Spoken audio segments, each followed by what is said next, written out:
옛날 한 마을에 개똥이라는 바보와 쇠똥이라는 바보가 살았습니다. 개똥이가 장사를 해서 큰 돈을 벌었습니다.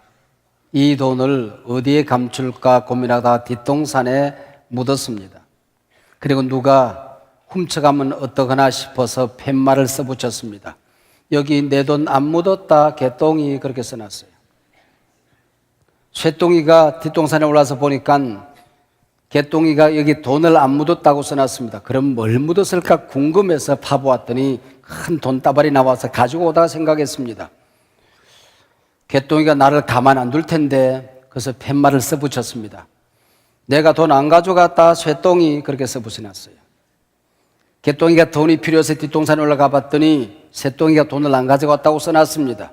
몽둥이를 길게 만들어서 동리를 휘젓고 다녔습니다. 내 돈 가져간 놈 나와. 쇠똥이 말고 니네들 다 죽었어. 그러고 뛰어다니더랍니다. 바보이기는 개똥이나 쇠똥이만 아니라 우리 모두 마찬가지지요. 우리는 우리네 인생을 내가 주인이라고 생각을 합니다. 아닙니다. 하나님이 주인입니다.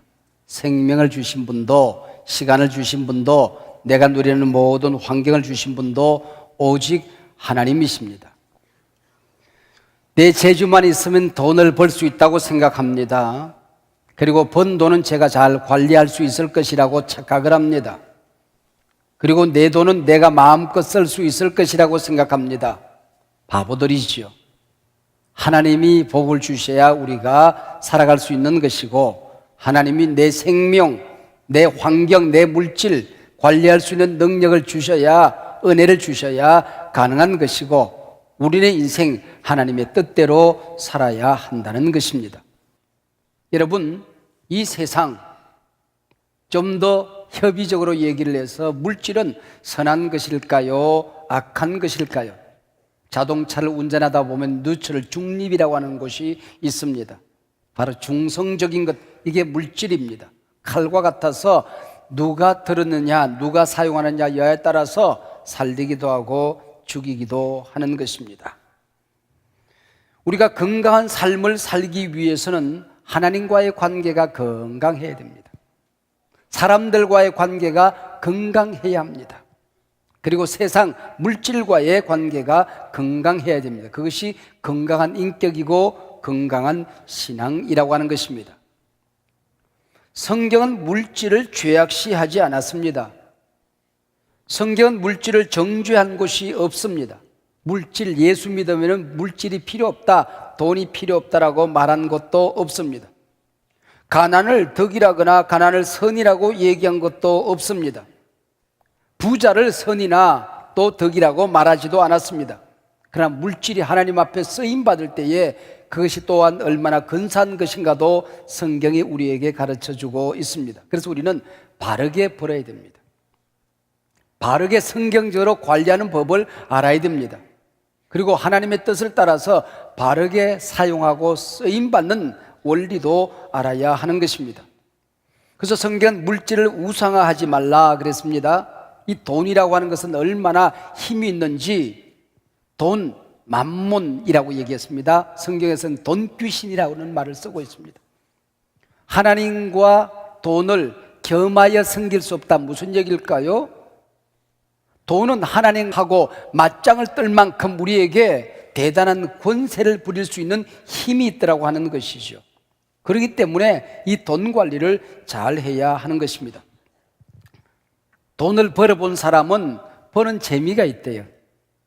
관리하는 재미가 있대요. 하나님의 뜻을 따라서 잘 사용하는 재미가 있다고 하는 것입니다. 이 재미를 아는 사람들에게 하나님께서는 물질 얻는 능력, 재물을 관리하는 은사를 주신다고 성경은 우리에게 말씀하고 있습니다.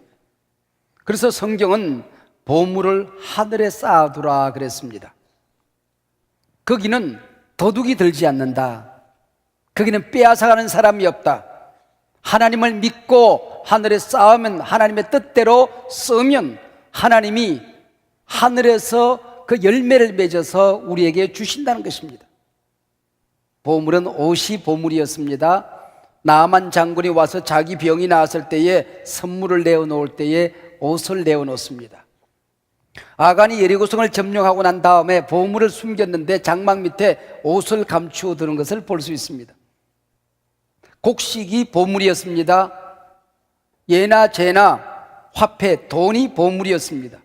어떤 분은 지식이 보물입니다. 사회적인 위치를 가지신 분들, 명예를 얻으신 분들, 그것도 보물입니다. 우리가 믿음 생활하면서 영적인 능력을 가지는 것, 기도하는 권세를 얻는 것, 이것도 보물입니다. 하나님께서 우리 각자에게 다양한 은사를 주셨습니다. 이것도 보물입니다. 그래서 하나님은 우리에게 시간을 어떻게 쓸 것인가, 물질을 어떻게 쓸 것인가, 하나님이 주신 은사를 어떻게 쓸 것인가, 내게 맡겨진 사람과의 관계를 어떻게 누리며 쓸 수 있을 것인가, 이 모든 것을 보물이라고 얘기를 했습니다. 이 보물을 관리하면서 돈 때문에 하나님의 백성들은 염려하지 않아야 한다는 것이 오늘 본문의 교훈입니다. 옛날에 어떤 임금이 역사가 무엇인가 연구를 했습니다. 10권의 책으로 기록을 했대요. 너무 많다, 요약하자. 한 권으로 요약을 했습니다. 너무 많다, 그리고 한자로 요약을 했는데 괴로울 고자로 요약이 되더라고 하는 것이죠. 인생은 산다는 자체가 괴로운 것입니다. 근심 없는 사람이 있겠습니까? 문제 없는 가정이 있겠습니까? 두려움 없는 사람들이 있겠습니까? 그러나 성경은 말합니다. 우리가 이 돈 때문에 염려하지 않고 하나님을 믿고 섬기면 행복하게 기쁘게 살 수 있다고 성경은 우리에게 말합니다. 여러분, 염려하니까 자녀들의 문제가 잘 해결이 되던가요? 염려하니까 사업의 문제가 잘 해결이 되던가요? 우리는 믿음의 은사를 받아야 됩니다. 성령의 기름 부으심 속에 물질의 기름 부음을 받으셔야 됩니다. 믿음의 그릇이 커질 때에 담겨지는 보물도 커질 수밖에 없는 것이지요. 염려는 인생을 갉아먹는 무서운 적입니다. 우리 인생을 갉아먹는 두 개의 벌레가 있다고 그래요. 이미 지나간 과거에 대한 후회입니다. 아직 다가오지 않은 미래에 대한 염려입니다. 그래서 에드워드 포덜스키가 쓴 책 가운데에 염려를 멈추어라는 책을 보면 이 염려는 우리 몸의 좋은 인자들을 질식시킨대요. 그리고 우리 몸에 있는 나쁜 인자들에게 힘을 주어서 그것들이 작동을 하도록 만든다고 하는 것입니다. 항암 인자와 킬러 세포를 죽여서 각종 암의 결정적인 원인이 된다고 합니다. 그 책에서 조목조목 염려가 어떤 역할을 하는가, 정신질환, 고혈압, 천식, 류마티스, 감기, 갑상선, 관절염, 편두통, 시력장애, 심장병, 위장병, 병 자세하게도 설명을 하고 있습니다. 우리 하나님의 백성들은 즐거운 교환의 능력이 있잖아요. 우리의 염려를 가지고 주님 앞에 갑니다. 인생의 쓰레기들을 하나님 앞에 가지고 갑니다. 걱정거리들을 가지고 갑니다. 인생의 무거운 짐을 십자가 앞으로 가져가면, 얘야, 내 아픔이 이거밖에 없니? 더 힘든 일이 많이 있을 텐데 뭐든지 가져오려무나 주님께서는 그걸 받으시고 우리에게 평강을 주시고 기쁨을 주시고 은혜를 주시고 풍성함을 주시고 믿음을 주시고 각종 좋은 은사를 우리에게 주시는 것입니다. 내가 독생자를 너를 위해서 아끼지 아니했는데 너희에게 필요한 각양 좋은 은사를 왜 아끼겠느냐. 할렐루야. 염려는 불필요한 것입니다. 염려로 해결되는 것은 아무것도 없습니다. 겨울이 되면서 제 아내가 겨울 양복이 없다고 자꾸 양복을 맞춰준다고 그래서 제가 자비롭게 따라가서 양복을 한 벌 맞춰주었습니다. 그리고 양복을 찾는 날 마침 신혼여행에서 돌아오는 우리 청년이 넥타이를 하나 사왔어요. 그래서 양복을 입고 넥타이를 매니까 조화가 잘 되었습니다. 마침 중요한 자리 외출할 일이 있어서 그 양복에다가 새 넥타이를 메고 척 나서는데 제 아내가 뒤에서 먼지를 툴툴 털어주더니 칭찬을 합니다. 옷이 잘 맞는다고, 넥타이랑 조화가 잘 된다고, 그리고 얼굴도 그만하면 잘생겼다고. 몸의 비율도 그만하면 괜찮다고. 그래서 좋아가지고는 싱글벙글 나오는데 뒤에서 또 한마디가 들립니다. 키가 10cm만 더 컸으면. 오늘 성경이 내 안에 염려하지 말라고, 네가 염려함으로 네 남편 키를, 다 큰 키를 10cm나 키울 수 있겠느냐? 성경이 우리에게 말씀하고 있습니다. 그리고 그 키 옆에 번호가 하나 딱 써 있어요. 모든 성경에. 그리고 밑에 가면은 또는 목숨을 그렇게 써 놓았습니다. 다 끝난 인생, 목숨을 1시간이라도 더 연장할 수 있겠느냐? 그 얘기지요. 이 염려는 불필요할 뿐만 아니라 유해합니다. 염려란 말이 매름나오 그러는데 이 말은 쪼갠다는 말과 마음이란 말이 합쳐져서 된 말이에요. 염려는 내 마음을 쪼갭니다. 인격을 분열시킵니다. 염려에 시달린 사람들은 우스꽝스러운 인격으로 변질되어지는 걸 자신도 모르고 바뀌어져 가고 있는 것입니다. 이성을 쪼갭니다. 바른 판단이 안 됩니다. 감정을 쪼갭니다. 기뻐야 될 때에 슬퍼합니다. 슬퍼야 될 때에 엉뚱한 짓을 하게 되는 것입니다. 영어로 염려라는 말을, worry라고 할 말은 물어뜯는다라는 말에서 왔습니다. 우리 인생을 물어뜯습니다. 인격을 물어뜯습니다. 우리 관계를 물어뜯는 것입니다. 행복을 찢어놓는 게 염려라고 하는 것입니다. 한 걸음 더 나가서 염려는 전염성이 대단히 강합니다. 어떤 전염병보다도 염려하는 사람과 더불어 살아가면 함께 염려하게 되어 있습니다. 걱정, 염려, 근심하는 사람 얼굴만 쳐다봐도 전염이 되어집니다. 그러면은 우리가 하나님의 백성이 되었다고 그래서 염려하지 않고 살 수 있는 비결이라도 있단 말인가? Yes, 있습니다. 오늘 염려하지 말라는 동사형이 3번 쓰이는데 25절, 31절, 30 마지막 4절입니다. 근데 재밌는 것은 이 3절 앞에 그러므로 라는 단어가 써져 있습니다. 그래서 그러므로 염려하지 말라 이렇게 되어 있습니다. 그래서 오늘 설교 제목도 그러므로 염려하지 말라입니다. 그러므로라고 하는 말은 앞에 내용이 이미 결정이 되었습니다. 선택이 끝났습니다. 그래서 네가 염려할 필요가 없다, 염려하지 말아야 된다, 염려하지 않고 살 수 있다, 그런 얘기입니다. 24절 보면은 한 사람이 두 주인을 섬기지 못하듯이 하나님을 섬길래 돈을 섬길래, 그러므로 우리는 염려하지 말아야 한다. 우리는 이미 주사위를 하나님 편에 던지기로 결단한 사람들입니다. 하나님을 믿기로 작정한 사람들입니다. 하나님을 의지하고 붙들고 살기로 결심한 사람들이라는 것이죠. 돈이 우리의 행복을 좌우하지 않는다는 것을 이미 깨달은 사람이라는 것입니다. 근데 왜 그 때문에, 돈 때문에 염려하느냐? 그 얘기지요. 인생을 살다가 염려하지 않고 살 수 있는 사람들이 그렇게 많겠습니까? 염려거리 없는 사람이 있겠습니까?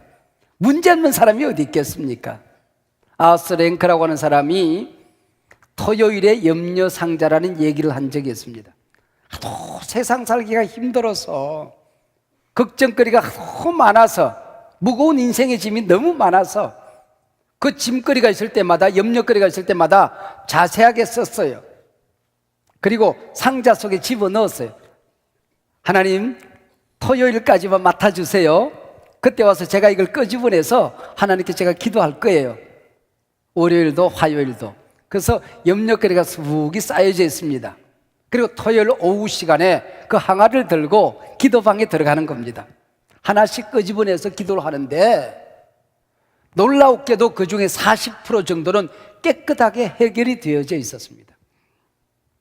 25%는 별것 아닌 문제로 이미 바뀌어져 있었습니다. 또 25%는 자신이 잘못 판단해서 쓸데없이 염려했다는 사실을 깨닫게 된 것입니다. 한 10% 정도만 염려거리로 남아 있었습니다. 그걸 다시 항아리에 넣으면서 하나님, 내일 예배에 제가 가서 이 문제를 하나님 앞에 맡길 거예요. 그러고 살았더니 그가 행복하고 건강하고 기쁜 삶을 살 수 있었다, 그런 얘기지요. 그러므로 내가 너희에게 이르노니 목숨을 위하여 무엇을 먹을까, 무엇을 마실까, 몸을 위하여 무엇을 입을까 염려하지 말라. 공중의 새를 보라. 여기 새를 보란 얘기는 눈을 크게 뜨고 보란 얘기가 아닙니다. 배우라는 것입니다. 새는 날개가 있습니다. 곡식 창고는 없습니다. 하나님이 준비한 곳으로 날아가면 되는 것입니다. 옷이 날개라고요? 아닙니다. 믿음이 날개입니다. 새는 위도 작고 창자도 짧습니다. 돼지의 창자가 없습니다. 황소의 배가 없습니다. 새는 대변, 소변, 산란을 한 기관으로 한다고 합니다. 조금만 먹으면 된다고 그래요. 여러분, 욕심이 잉태한 적 죄를 낳는 것입니다. 그것이 자라서 우리를 사망으로 빠뜨리는 것입니다. 새는 멀리 보는 온시안을 가지고 있습니다. 높은 곳으로 날아오르면 이 세상 것들이 그렇게 크게 보여지지가 않는 것입니다. 비행기를 타고 하늘을 올라보면 한 도시가 작은 손바닥만하게 보입니다. 하나님 곁으로 가까이 나아가면 세상은 작게 보입니다. 하나님은 크게 보입니다. 문제는 작게 보입니다. 하나님의 능력은 크게 보이는 것입니다. 염려거리는 작게 보입니다. 하나님의 도움은 크게 나타나는 것입니다. 먹어야 살지만은 또 먹어서 죽는다고 그래요. 사람이 평생 먹을 양식이 정해져 있대요. 그렇게 많이 먹는다고 행복한 것이 아닌 겁니다. 두 번째 31절의 그러므로의 말씀은 이렇게 연결이 되어져 있습니다. 들의 백합화가 어떻게 자라는가 생각하여 보라. 오늘 있다가 내일 아궁이에 던져지는 덜풀도 하나님이 이렇게 입히시거든. 하물며 너희일까 보냐. 믿음이 작은 자들아. 그러므로 염려하여 이르기를 무엇을 먹을까, 무엇을 마실까, 무엇을 입을까 하지 말라. 이는 다 이방인들이 구하는 것이라. 너희 하늘 아버지께서 이 모든 것이 너희에게 있어야 할 줄을 아시느니라. 적어도 우리가 하나님의 자녀라고 한다면은 돈에게 무릎을 꿇고 살지는 않겠다. 돈이 내게 복종하도록 살겠다. 세상의 풍랑이, 파도가 나를 짓밟지 못할 것이다.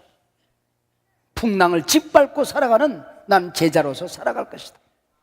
요셉은 꿈을 꾸었습니다. 나락단들이 내게 절을 하더라고 하는 것입니다. 세상의 모든 사람들이 나락단에 절을 하고 살아갈 때에 요셉은 그 나락단으로부터 절받는 꿈을 꾸면서 사는 것입니다. 세상 모든 사람들이 세상에 무릎을 꿇을 때에 권세와 세상의 권위에 물질에 무릎을 꿇고 절하고 살아갈 때에 그것들이 내게 무릎을 꿇고 절하는 꿈을 꾼 것입니다. 해와 달과 별들에게 모든 중동 백성들이 절하고 살아가게 될 때에 그것들이 내게 무릎을 꿇는 당당한 하나님의 자녀로 살아가는 꿈을 꾼 것입니다. 여러분, 물질이 굴러 들어오는 복을 받으시길 바랍니다. 물질 앞에 타협하고 항복하고 절하고 살아가는 것이 아니라 그 물질이 내게 절하는, 물질이 나를 존경하는 꿈을 꾸고 살아가시길 바랍니다. 마지막 그러므로는 우선순위의 문제입니다.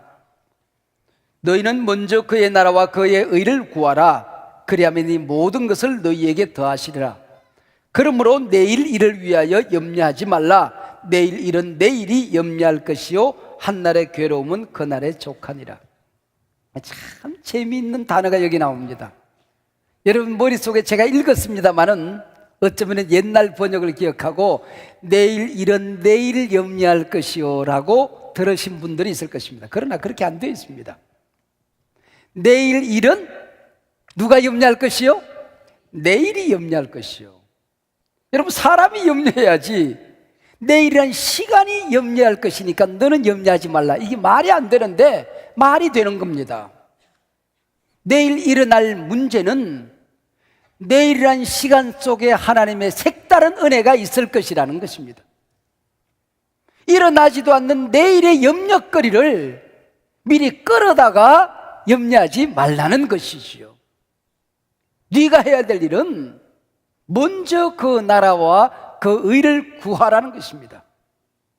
그러면 하나님께서 내가 염려했던 문제들, 내가 걱정하는 문제들, 내가 드려야 하는 문제들 하나님이 친히 해결해 주실 것입니다. 내일 일은 내일이 여러분에게 은혜를 주실 것입니다. 우선순위가 달라진 것입니다. 무엇을 입을까 염려하던 사람이 어떻게 하면 내가 의의 옷을 입지? 어떻게 하면 내가 거룩한 삶을 살지? 하나님이 기뻐하는 기도를 드리지? 어떻게 하면 하나님 앞에 쓰임받지? 의의 옷을 염려하게 되는 것입니다. 무엇을 먹을까 염려하던 사람이 하나님의 말씀을 먹고 싶어 갈망하게 되는 것입니다. 말씀을 들었는데 또 말씀을 듣고 싶어요. 성경을 붙드는데 또 성경 앞에 달려가고 싶어요. 말씀에 배가 고픈, 우리 예수님에게 배가 고픈, 하나님 앞에 배고픈 삶을 살아가게 되는 것입니다. 무엇을 마실까 염려하던 사람이 성령에 목마른 삶을 살게 되는 것입니다. 할렐루야. 예배에 목마른 삶을 살아라. 하나님 만나는 일에 집중해라. 기도의 권능을 받아라. 네 믿음이 커져라. 하나님 앞에 크게 쓰임받고 싶은 거룩한 열망을 가지라. 내가 채우리라. 내 입을 넓게 열라. 내가 채우리라. 예수 믿는 사람이든 안 믿는 사람이든 물질에 대한 열망이 있지요. 안 믿는 사람은 그걸 누리고 싶은 욕망이 있는 것이고, 하나님의 자녀들은 그것을 통하여 하나님 나라를 세우고 싶은, 하나님을 섬기고 싶은, 하나님 나라를 세워가고 싶은 열망이 있는 것입니다. 이게 차이가 있는 것이지요.